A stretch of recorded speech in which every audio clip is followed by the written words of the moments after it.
Not only we are keeping our folks safe and the operation safe, but also enabling the business as well. How are we actually going to make the company money and not just be viewed as a cost center? I can't understate how important Samdesk has been in this process, especially as we scale.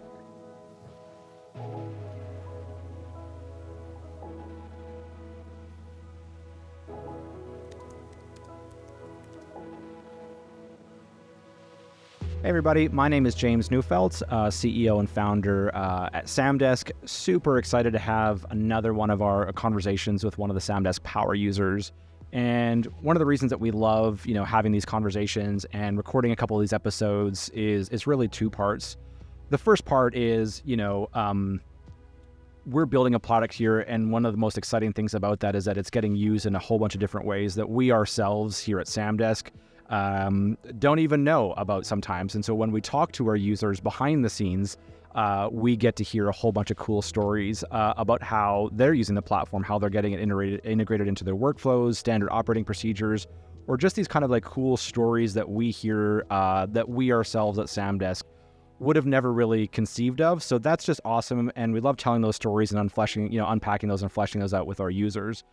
The second part about why we love to have these conversations, the more that we've been in the game and kind of rolling out our platform, we keep having the distinct privilege to hear direct and firsthand about the important work that our users do.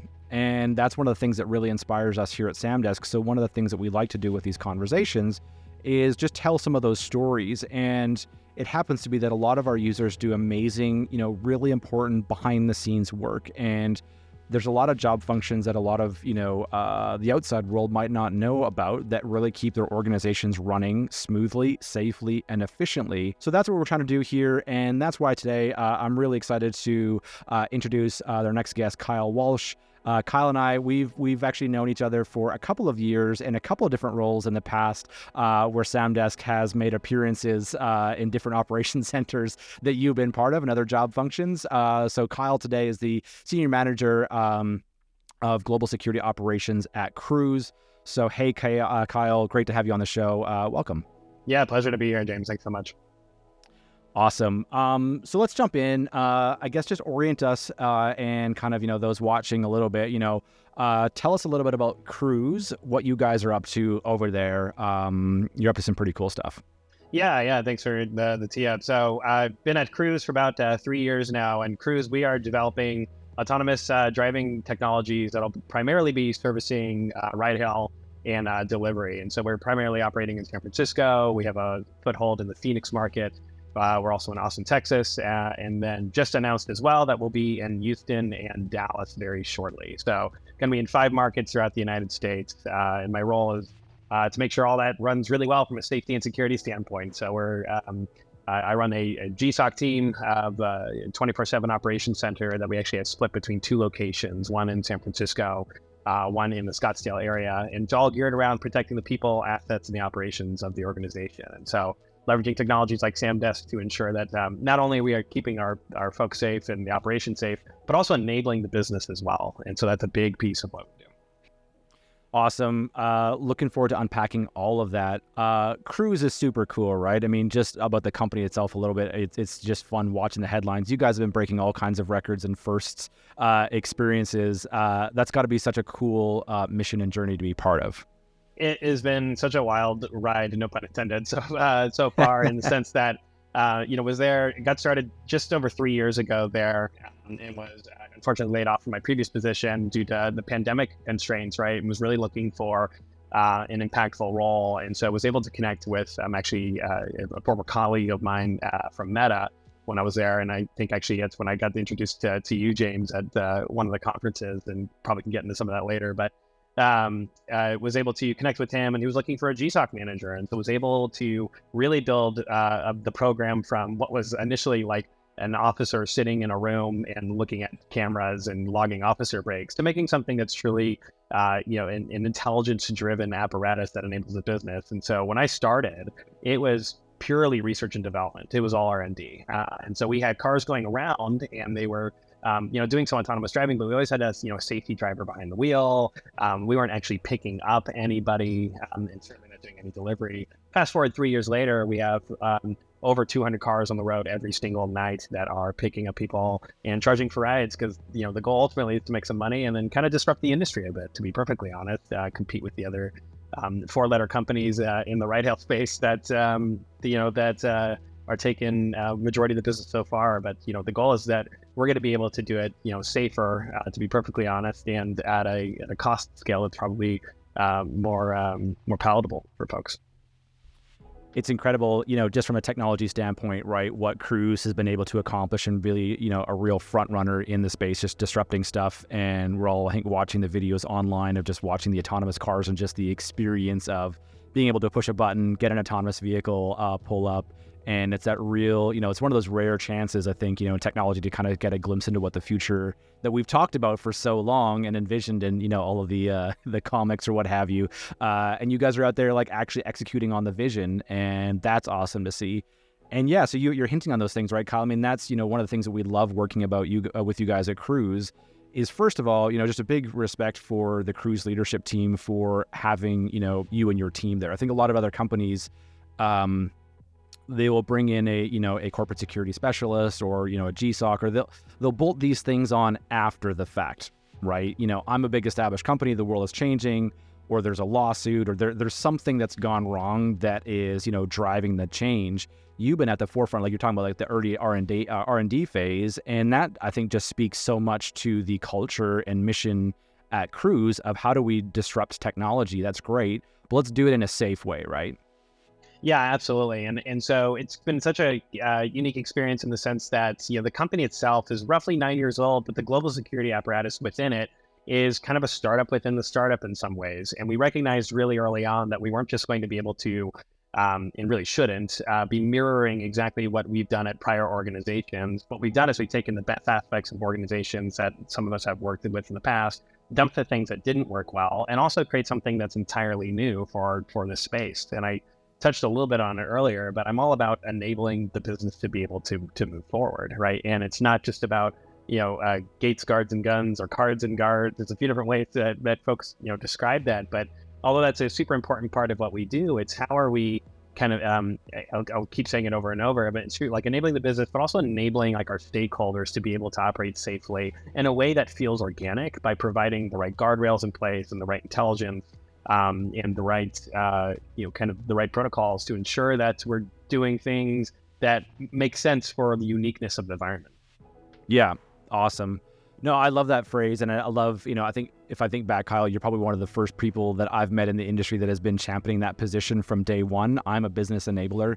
And I suppose, if you're, just tuning in, you're watching this, if you're in the industry, maybe you have that viewpoint. But, I think for a lot of people that might be watching, that's really important to kind of make that distinguishment, right? Because I think, what we see, all too often, and why I want to give, props to you and Cruise for thinking about this way. Something typically bad happens within an organization, and there's a mandate or there's legislation or something that comes in and say, okay, we got to do something about these, and people are trying to do the bare minimum, right? So the fact that you guys are so on top of this is great. But then the second thing that kind of comes with the connotation here, right, is that like, okay, now I got to deal with Kyle, who wants that, right? Like, I don't want to. Security guy walks in, right? Yeah. It's like, okay, total buzzkill, and so now we can't move the business forward. Like, unpack that a little bit in the context of what you're doing at Cruise, right? I mean, because there's obvious things that you guys want to be looking out for, but how does your role fit in kind of being that business enabler? How does that support the overall mission at Cruise from your perspective and your team? Yeah, can probably go a few different directions there. The idea is that we are privy to information on the security side that should be made in some, in the right capacity, should be made available to actually help move things forward. When it comes to, specifically Samdesk and kind of the open source or just really the intelligence space as a whole, we're our business at Cruise is that we not only care.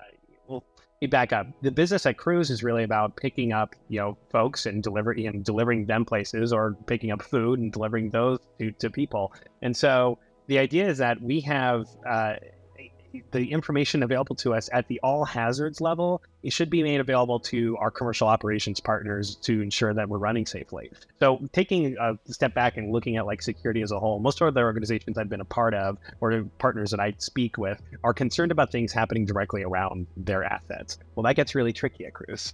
And assets is everywhere at Cruise. And so I don't just care about things happening about at our static location, although it's super important, or our travelers, also equally important, if not more so from a life safety standpoint. I now have hundreds of cars and soon to be thousands of cars on the road all throughout the city that I need to care about in real time and understanding, are they occupied? Are they not? Are they going to a busy area? Were they just picked up from a busy area? And what other aspects of things that are happening in the city could impact that? Take a city like San Francisco, where our headquarters is. Things are happening constantly, nonstop. Police activity, fire activity, water main breaks, parades, protests, Warriors games, anything that could impact the ability for our customers really to end up at destinations where they need to be. So we're taking that organization at the global security level, we're packaging that up in a way that we're able to deliver that to our commercial operations partners, where they understand, is this a business enabler or is this something actually we should avoid? Because that's one of the other big pieces I think that is missing out of this, and I'll keep saying it, the business enablement aspect is, it's not always about, well, where the cars should not go. Where should some of the cars go to based off of this information, right? How are we actually going to make the company money and not just be viewed as a cost center in the long run? So we're taking that information at the Samdesk level and, handshake agreements we have with partners and folks in the space to be able to take that information, package it up, give it to the team to ensure that we have as many cars on the road as possible in order to maintain a business that is sustainable and is able to keep up with growth as the world continues to expand. Yeah, it's this whole concept, and it's something that, I love talking about. And it used to be this thing that, again, nobody wants to diminish the importance of access control and a lot of the other kind of tools and systems. Those are like table stakes, gotta have it, would never advocate otherwise. But one thing that fascinates me through a lot of these conversations and just getting to know, industry players more and more, is that your job and your mandate is changing so much in the modern world. And I think it's everything that you're talking about, Kyle, right? Like, you are a supercharged business analyst supporting your entire organization. And so sometimes we have these badges and these titles, that I kind of look back and I'm like, man, you guys are doing so much beyond just what the title will suggest. And so it used to be this concept that, you were responsible for what was happening inside your four walls. Your four walls are pretty complicated because they're autonomous vehicles moving around. Yeah. So there are additional complexities there for sure, right? But now it's this business intelligence layer, this business enablement that you're talking about that's really, super fascinating. And so talk to us a little bit about that, right? I mean, you must have seen so much change at Cruise just for that kind of, role that you're playing. And we're seeing that trickle through so many other parts of the industry now too, where you need to be an expert on, when the game is, let alone like the pandemic and weather and all these other kinds of things that could be disruptions or opportunities for you, right? Absolutely. Where does duty of care begin and end? And that line, changes constantly. And it changes month to month, week to week, day to day at Cruise in some ways. My first year at Cruise, was obviously I needed to become an expert in infectious disease and COVID-19. And what was, were masks helpful? Were they not? Were we supposed to social distance? Were we not? Was temperature gauging helpful? And in lobby locations? And the answer was, yeah, we think so. And we were able to kind of roll with the punches to be able to make sure that we're not only staying in alignment with what local agencies were saying we needed to do, but also kind of just the temperature, no pun intended there either, in terms of how folks were receptive to those ideas. So, for a few months, I'm a COVID-19 expert. And then wildfires in California popped off and got pretty crazy. And now I'm an air quality expert. And is it safe to be able to operate in a market where the AQI is above a certain level?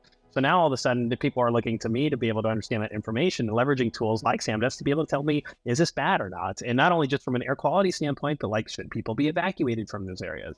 Spills into a whole other area of duty of care, which I think is, it's interesting and frankly, something that we're still trying to figure out in a hybrid work environment. Mostly as people went home previously at organizations I've been a part of, your duty of care for that individual generally ended there unless it was really, really substantial and, God forbid, like a terrorist attack or something really, really impactful that way. But now we're starting to, my office is not always the office. I'm at home today, right now doing this, and I'm working today. And so folks need to understand from the global security aspect of, well, if something were to impact me here, where do we draw the line between privacy and duty of care? And so now I'm an expert in that. We're trying to become an expert in that. And those are changing constantly too.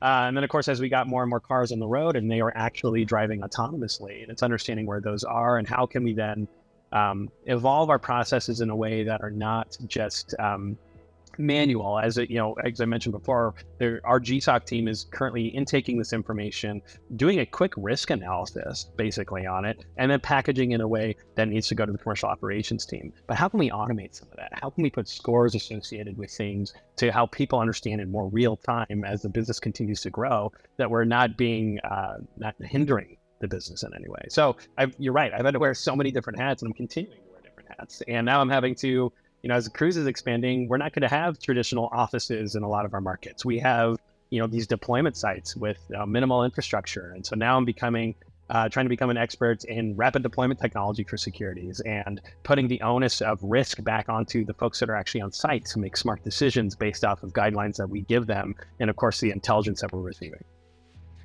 Yeah, love it all, right? Like, I mean, you guys, it's why these relationships are for us in Samdesk, and these conversations are so interesting, because you're solving so many different problems all at the same time. I mean, you're building a novel company, and you're actually building new standard, operating procedures. You're building new processes as we go, and there's so much to learn from that.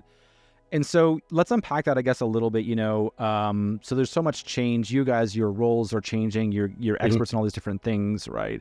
And so, at Samdesk, we're, deeply humbled to play a small role in that. I know you guys, do a whole lot there, and, we play a part in that.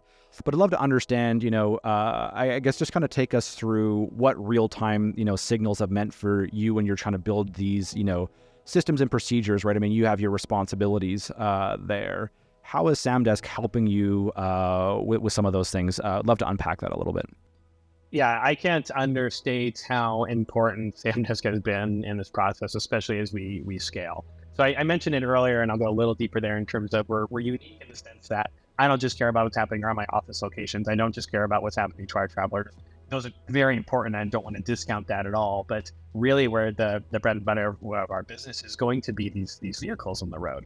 And so my challenge has actually been getting as much real-time information that's been validated and is impactful to cars on the road, so that we're able to pass that information over to understand if rerouting needs to occur, or drive cars or move cars away from places. And so, Samdesk has been so impactful in the sense that, one, super friendly user interface, and I also love the upgrade that just happened. We're in the process of implementing that right now. I was at a meeting earlier today, no joke, talking about that exact thing. And so, and have a follow-up meeting with, I think, some customer success folks there next week. So that is, it's a super important part of what we do. And so we're getting our operators familiar with how to navigate the interface and be able to kind of not manipulate the data, but manipulate the information in a way that's digestible, creating different streams, creating different zones, if you will. And we're always kind of exploring new ways to do that, to be perfectly honest. Our cars may be at different sizes of the deployment, different areas of the city. We need to be able to adjust all that in real time. And so we have, it was maybe a little different than some customers, and I don't want to speak for too many others, but we have actually a lot of Samdesk kind of turned on. We kind of have the fire hose turned on for us so that we're able to make sure that we're not missing anything, because it's not just about the super impactful event that's happening down the streets, where there's a protest or something like that. It's also like the water main break that broke and is closing a single intersection could mean everything for us. And so that data coming through the Samdesk really isn't found anywhere else, at least currently. I probably a good guy to mention, like, I got my start doing open source intelligence work for a competitor of yours, frankly, 10 plus years ago. And it's really the work I fell in love with. I fell in love with understanding how things are happening, how they impact people, and how to be able to keep people safe. And it's really drives me forward. And so I'm trying to take that mindset with my team and the operators that are sitting in the seat, the folks that are sitting, doing, 10, 12-hour shifts, and they're kind of seeing the same data over and over again. You never know that one thing that's really going to be super impactful for us to be able to save lives potentially, depending on the situation. And so that's what really drives me forward, and that's what I'm always trying to get with the team on. And so Samdesk is such a critical part of that, being able to understand every aspect of it. And as we get further down the line with using it, I imagine we're going to be leveraging more and more of the system from an automation standpoint as well, to be able to plug directly into some of what we're doing. Because that's the big picture, right? It's funny, these cars are autonomous, but it takes a lot of people to run the business. And if we're able to eliminate some of that, or at least make it more efficient, I think the better off we'll be. And so I think you hit something on there. Super cool to hear all of that. I think sometimes in the, threat detection space, the early warning space and things like that, it's not, sometimes it can be easier to detect the bigger scale things, right? So you're going to have more data signals, more coverage. You're going to kind of get that. And, you still want to get that as early as possible. It's a really important part of what we do, especially when it's a life and death situation. Every, minute really, really matters and counts. So you need that fast validated signal. But sometimes, and I think in an operational sense, and I think this really ties back into kind of being a business enabler, not just a corporate security cleanup team of like, where's security when something goes wrong mindset. If it's that really business enablement mindset, it's a bunch of micro disruptions that could really, deter your business. And they don't really hit the level of oh, what's our plan for water main breaks? What's our plan for, all these other kind of micro disruptions, right? And so that's one of the things I love that you guys are doing. Just, are there some examples there that you can kind of think of, or like, what are some of the, real world kind of Samdesk alerts that might be lesser known, but yet really important to you? And I think you kind of hinted at some with the water main break there. Yeah, I think it's those little ones that end up being super, super impactful. So one of the things that we leverage and it's found super helpful is actually we're heavy Slack users internally. And so the integration between Samdesk and Slack is huge for us. And so we have a Slack channel on top of the proactive intel monitoring that our folks are doing in the seats and kind of going in and out of different platforms, Samdesk being one of them and a huge component of what we're doing, obviously. But is that we leverage the Samdesk integration to be able to tell us, like, hey, this, after certain thresholds we built into the system, this could matter to you. And so that kicks off the whole workflow from there. We're checking not only with our operations partners in the field, we're checking with our security partners and understanding what level of impact that could have. Water main, it's the little things that matter to us. Water main breaks, one alarm fires, emergency medical services activity, EMS activity. We're constantly trying to understand where emergency vehicles are. That's a huge challenge for us because they're big. They end up, closing intersections very quickly. And all of a sudden now we have cars are unable to move. And if cars are unable to move, we're unable to make money, frankly, and get people to where they need to be. And that could be disruptive and it could be scary. And so it's those little things. It was really interesting as we're exploring the new interface that Samdesk has out. We're going through with the customer success person on how to make sure that works well. And they're like, well, you may not need to know about these little things. And I said, actually, turn them on, because those are the things that end up being so impactful to us. And it's hard to measure. And of course, that's one of the biggest challenges we have in security as a whole is, well, then how are you measuring the success? And then how are you not just being viewed as a cost center? Part of me always likes to say, you never let a good crisis go to waste, but it doesn't have to be a crisis. It's taking these things and understanding from the business life cycle of, okay, I have this water main break incident. It's blocking the street. I submit that to our commercial operations partners. They've submitted an area within the system that says to avoid that certain area. And then we are able to understand that, X amount of cars may have gotten stuck there otherwise. You start equating that to dollar value, and you're really then going back to the business enablement piece. It all started from a water main break alert, right? But all of it does, is super impactful to us. Weather is another huge one that is becoming so impactful to us. Understanding extreme colds, extreme hots, rain. No surprise, our cars currently work better in better weather, and we're getting better and better about that. But when knowing that if there's expected rainfall or fog or wind, those alerts have also become so increasingly powerful to us, especially as California got such a wet winter. A lot of the information that we actually got out of Samdesk ensured that we weren't going to put people at risk as a result.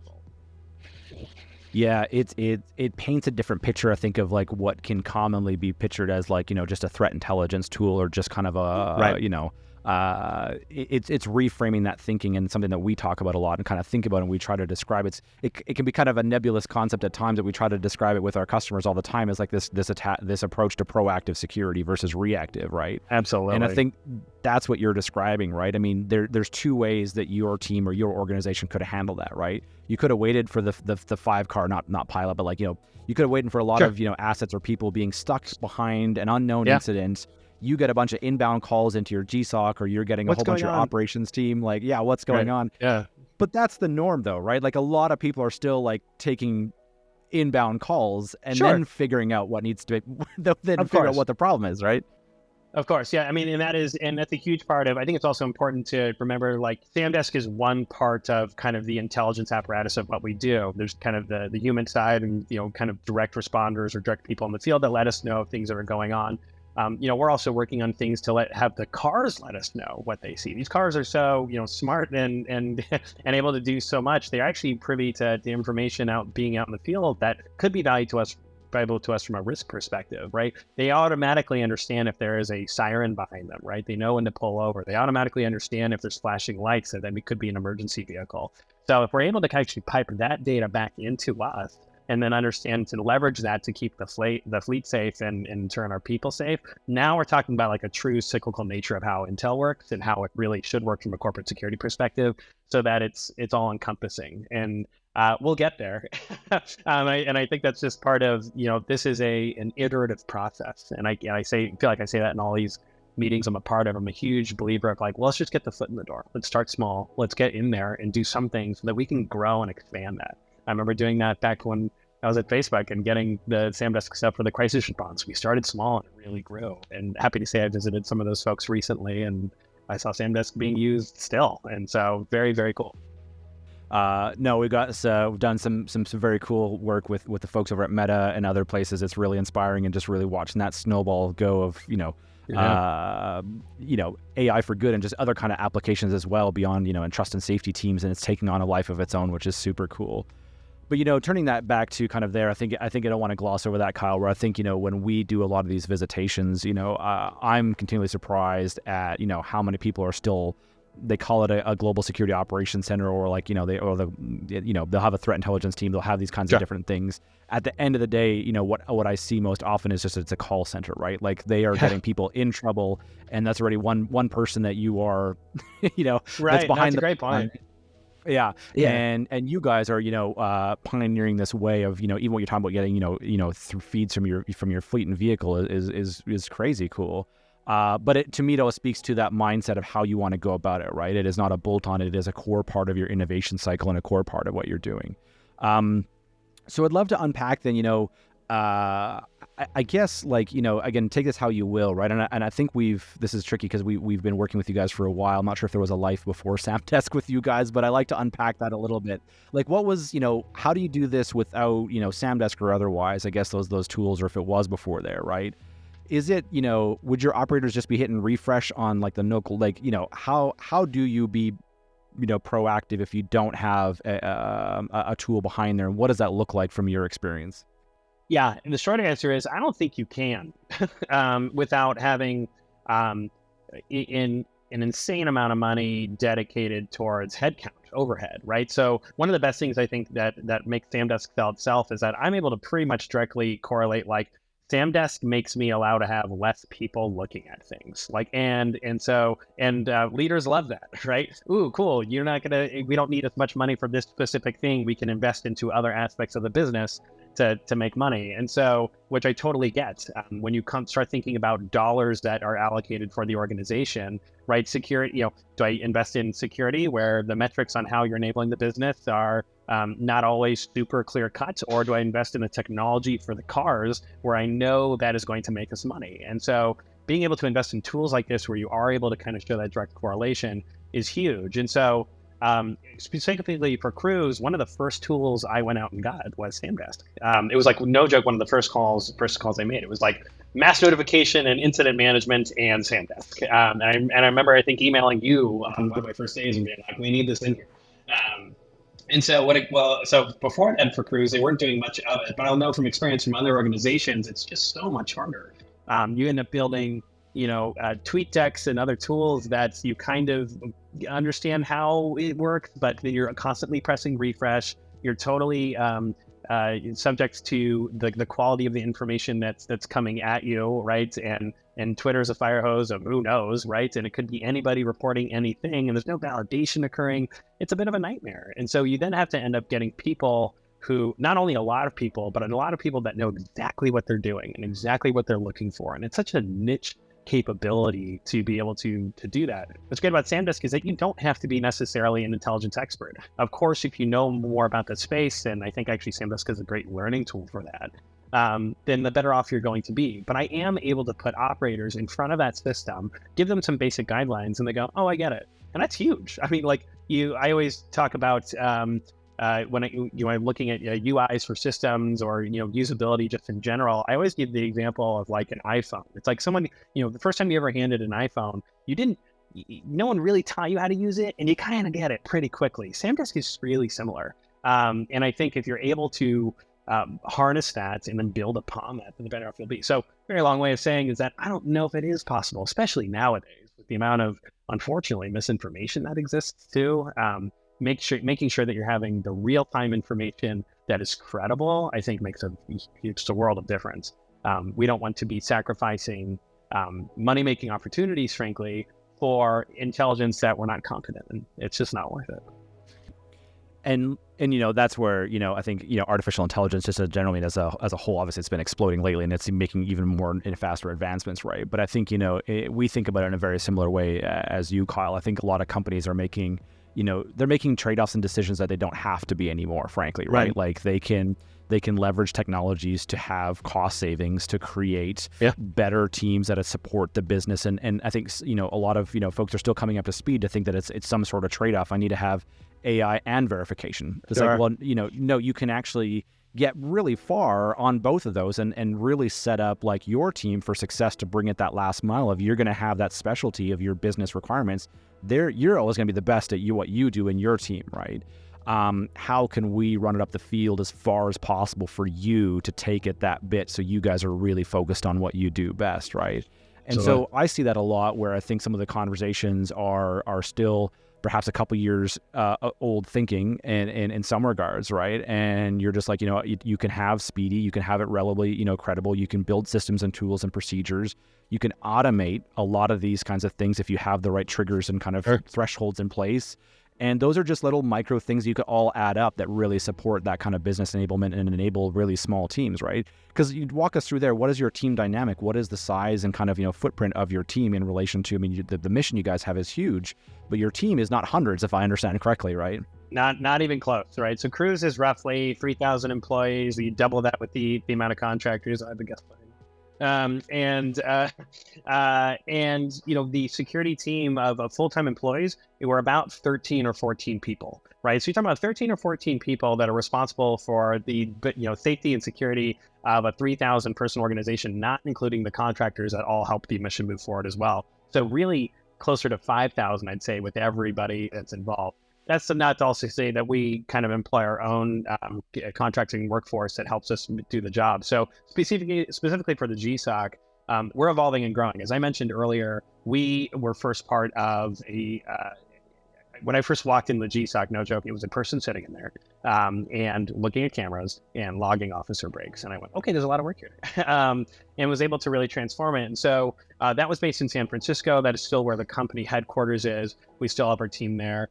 So I typically have one or two kind of supervisors or leads on duty that kind of intake the information happening from whether it's alarms from access control, video cameras, investigations, intelligence, really a fully comprehensive security program, executive protections folded into that as well, and is able to kind of ensure that the workflows are working well. And so I have a team of 4 or 5 operators that have different responsibilities based off of what they're doing. Maybe a person's doing customer service related workflows. You mentioned the phone piece earlier. It is still a big piece of what we do, I won't lie.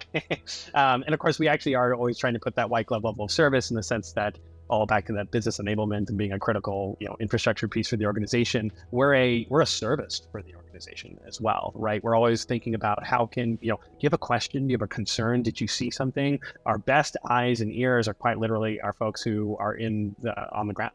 And so we intake that information through the customer service desk. We'll have an alarm monitoring desk, kind of an incident response desk. And then the biggest piece is kind of this intel piece, as I mentioned. And so historically, up to this point, GSOC is the term that we've given our own operation center, but really what it's evolving to is much more of what I'd say like a GSTIC. And so it's a global security intelligence center. A lot of the workflows around, core physical security aspects are improving kind of in rapid time as a new generation of security leaders kind of come into the market. Probably a whole other conversation in terms of access control systems and video monitoring systems haven't changed too much in the past few decades. Right. And just recently are they starting to evolve, taking advantage of some of the tools that are available on the market there. We've been able to automate some of that as well, kind of get that into a cyclical nature of workflows where we don't have to worry about it as much. And due to the very nature of the workflows, we're able to actually get, great success metrics based off of that. And then things like intelligence, you're leveraging Samdesk and some other tools as well. We're able to really make that the bread and butter of what we're doing. And so have the team, it's 4 or 5 different operators. I have a few different intelligence analysts that kind of focus on the big picture things. What's also unique about these markets as well is they'll have planned events, right? It's not always about what's happening in real time. I mentioned the basketball, what are basketball games, baseball games, all different sorts of sports that may be impacting the ability for traffic to go through parades, concerts, whatever it may be. We're packaging all that information, understanding what risk is there or opportunities that may be there, packaging it for the larger team as well. So split between 2 locations, as I mentioned earlier, that helps from a business continuity and disaster recovery standpoint. I imagine we're going to keep that up. But for Cruise in particular, a lot of our core operations are going to continue to grow in the Phoenix metro area, and that's where I am now. That's awesome. And I just think about, how powerful, that handful of, 2 handful, whatever, of team members that you have, right? And I think it kind of speaks back to that, you are building a modern GSOC, GSIC, really rethinking what that is. And I'd hate to think about how many people you would need to power the output that you do. Because I know it's not just Samdesk, you got a whole suite of tools you guys are building. You have an opportunity to build this from the ground up, right?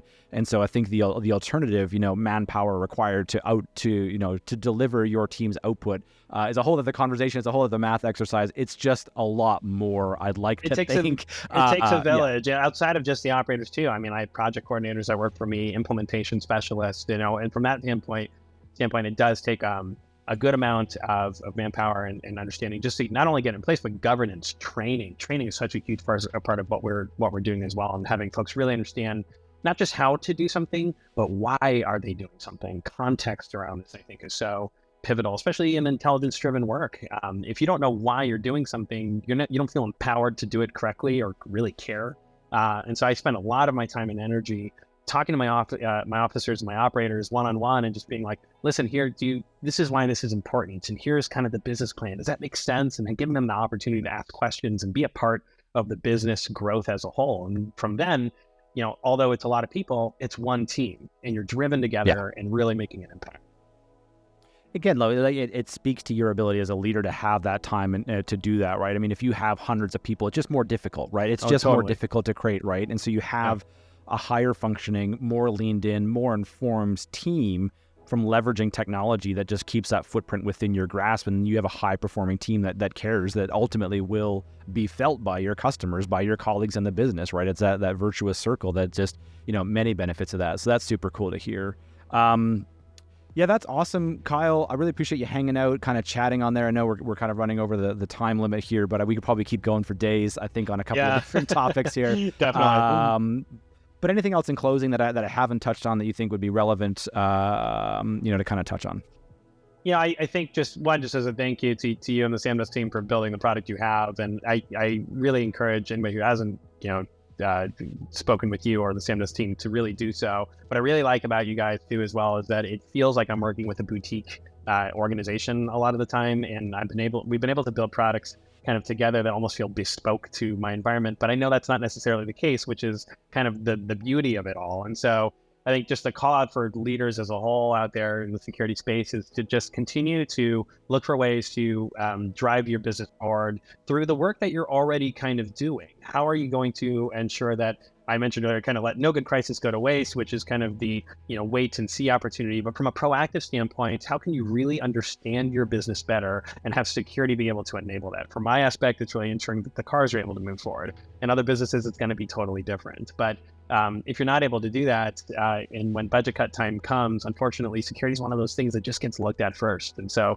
being able to be viewed as that driver and enabler allows you to remain a critical part of the infrastructure for the organization. So that's just my plug, as I always say it to everyone I talk with. I think that's such a critical message, and thanks, Kyle, for your leadership and drive in there. I think that's so crucial, right? I mean, we're in a downturn.